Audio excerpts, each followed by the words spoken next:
কার্তিক পূজা হিন্দুদের একটি গুরুত্বপূর্ণ উৎসব।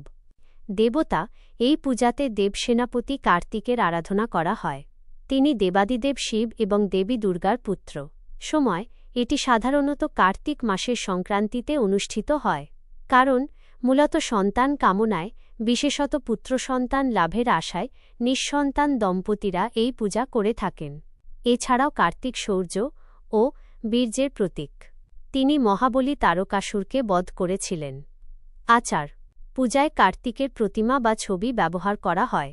অনেক অঞ্চলে সদ্যবিবাহিত দম্পতির বাড়ির দরজায় রাতে গোপনে কার্তিকের মূর্তি রেখে আসার কার্তিক ফেলা একটি প্রথাও দেখা যায়, যা নিছক মজা এবং সন্তান লাভের জন্য উৎসাহিত করার উদ্দেশ্যে করা হয়। কার্তিককে চিরকুমার হিসেবেও মানা হয়।